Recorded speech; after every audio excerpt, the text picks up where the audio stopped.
Shalom Bapak Ibu Jemaat yang dikasihi Tuhan Yesus Kristus. Jumpa lagi dengan saya dalam Renungan Tengah Minggu. Hari ini saya ingin mengajak Bapak Ibu Saudara-saudari untuk kembali membaca teks-teks di sekitar kebangkitan Tuhan Yesus Kristus. Karena kita masih berada di minggu pertama setelah kebangkitan Tuhan Yesus Kristus. Saya mengajak kita untuk menilik peristiwa kebangkitan sebagaimana yang dikisahkan oleh Matius. Injil Matius pasal 28 ayat 1 sampai 8. Demikian di dalam nama Tuhan Yesus Kristus. Setelah hari Sabat lewat, menjelang menyingsingnya fajar pada hari pertama minggu itu, pergilah Maria Magdalena dan Maria yang lain menengok kubur itu. Maka terjadilah gempa bumi yang hebat, sebab seorang malaikat Tuhan turun dari langit dan datang ke batu itu dan menggulingkannya lalu duduk di atasnya. Wajahnya bagaikan kilat dan pakaiannya putih bagaikan salju. Dan penjaga-penjaga itu gentar ketakutan dan menjadi seperti orang-orang mati. Akan tetapi malaikat itu berkata kepada perempuan-perempuan itu, "Janganlah kamu takut, sebab aku tahu kamu mencari Yesus yang disalibkan itu. Ia tidak ada di sini, sebab ia telah bangkit, sama seperti yang telah dikatakannya. Mari, lihatlah tempat ia berbaring. Dan segeralah pergi dan katakanlah kepada murid-muridnya bahwa ia telah bangkit dari antara orang mati. Ia mendahului kamu ke Galilea, di sana kamu akan melihat dia. Sesungguhnya aku telah mengatakannya kepadamu." Mereka segera pergi dari kubur itu dengan takut dan dengan sukacita yang besar dan berlari cepat-cepat untuk memberitahukannya kepada murid-murid Yesus. Saudara-saudari, saya ingin mengajak kita untuk memperhatikan perkataan malaikat di dalam teks kebangkitan Tuhan Yesus yang sudah kita baca tadi. Biasanya kita fokus kepada perkataan "janganlah kamu takut". Janganlah kamu takut. Perkataan ini sering ada di dalam pikiran kita. Karena memang ini yang paling sering dikhotbahkan di sekitar Paskah. Jangan takut, ia sudah bangkit.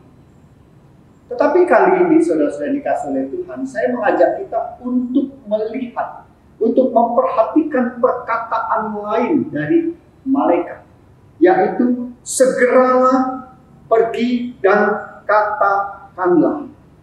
Segera pergi dan katakanlah.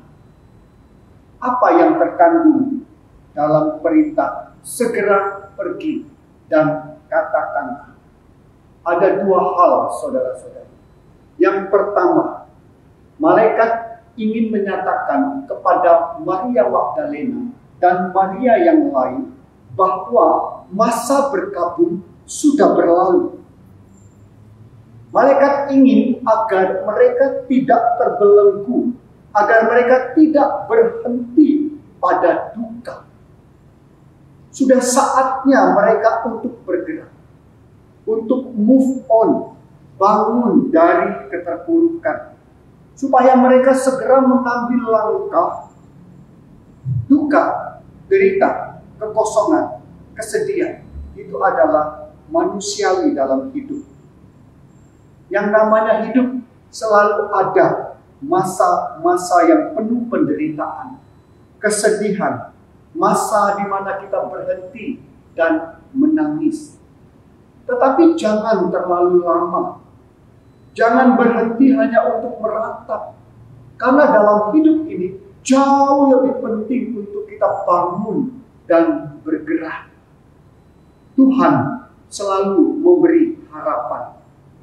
Melalui kebangkitan Tuhan Yesus Kristus, ada harapan baru. Oleh karena itu, ambil langkah. Lihat harapan yang terbuka. Temukan harapan yang terbuka. Lihat, selalu ada hari baru untuk dijalani. Selalu ada peluang untuk mengambil langkah baru. Tinggalkan kubur. Tinggalkan apapun yang menjadi kubur dalam hidup kita. Yang kedua, malaikat itu berkata, katakanlah. Artinya mereka diminta, murid-murid diminta untuk menyatakan sesuatu. Untuk mengabarkan sesuatu. Untuk menyatakan pesan. Pesan apa? Jelas dalam hal ini, pesan yang dimaksud adalah pesan kebangkitan. Pesan bahwa yang namanya hidup ini harus terus berlanjut. Bahwa ada kuasa di dalam kebangkitan yang mengalahkan kematian. Ada kemenangan. Itu yang diminta untuk diberitakan, untuk dikatakan. Bahwa sesuram apapun kehidupan, segelap apapun duniamu, jangan lupa bahwa ada pesan kemenangan yang harus kita gaungkan. Saudara, sebagai murid yang mengimani kebangkitan, maka kita juga diminta untuk selalu mengatakannya. Bahwa pesan ini adalah pesan kita. Bahwa kita harus membawa pesan ini dalam kehidupan kita. Sama seperti Maria Magdalena dan yang lainnya. Yang datang dengan sukacita. Maka kita pun, dimanapun hendaknya juga harus dapat membawa, mendatangkan sukacita. Harapan, keceriaan, pemulihan, dan kekuatan.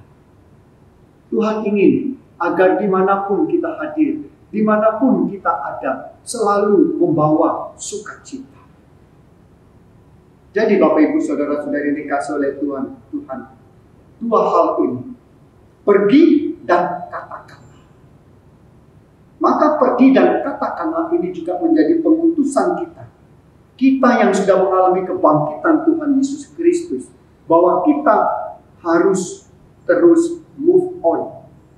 Kita harus siap bergerak, dan dengan hidup kita menyatakan hal-hal yang positif, hal-hal yang optimis, hal-hal yang membangun kehidupan. Dunia sangat butuh pesan-pesan positif. Apalagi di tengah-tengah wabah, di tengah-tengah krisis, di tengah-tengah hari depan yang tidak jelas, di antara mereka yang saat ini sedang terdampak oleh social distancing, oleh PSBB, kita diminta untuk bergerak, saudara-saudara. Kita diminta untuk berbuat sesuatu. Kita diminta untuk mengatakan sesuatu yang baik, sesuatu yang positif. Oleh karena itu, mari kita nyatakan karya-karya yang membangun, yang memulihkan. Setidaknya kita mengurangi sedikit tangisan, sedikit penderitaan mereka. Pergi dan katakanlah. Dunia menanti kita, saudara-saudara. Tuhan kiranya menyertai dan memberkati saudara-saudara. Mari kita berdoa. Kami sungguh bersyukur dan berterima kasih ya Tuhan, karena hari ini Tuhan kembali menyapa kami dengan firman Tuhan. Kami telah belajar firman Tuhan melalui perkataan malaikat ketika Tuhan Yesus bangkit kepada Maria Magdalena. Dikatakan, pergilah dan katakan. Kami percaya Tuhan bahwa perintah ini bukan hanya bagi Maria Magdalena pada waktu itu, tetapi juga untuk kami semua, supaya kami pergi dan mengatakan kebangkitan Tuhan Yesus Kristus yang sudah memberikan kepada kami pengharapan, untuk kami juga melakukan di dalam hidup kami, melalui karya, melalui perbuatan, melalui perkataan kami, sehingga banyak orang juga yang dikuatkan, Sehingga setiap orang juga memiliki pengharapan yang sama di dalam Tuhan. Terima kasih Bapa di surga. Meteraikan firman Tuhan di dalam hidup kami. Terimalah doa kami dan syukur kami. Di dalam nama Tuhan Yesus Kristus, Juru Selamat kami yang hidup, kami berdoa. Amin. Selamat menjalani kehidupan Bapak Ibu Saudara-saudari. Tuhan selalu beserta dengan Bapak Ibu Saudara-saudara. Amin.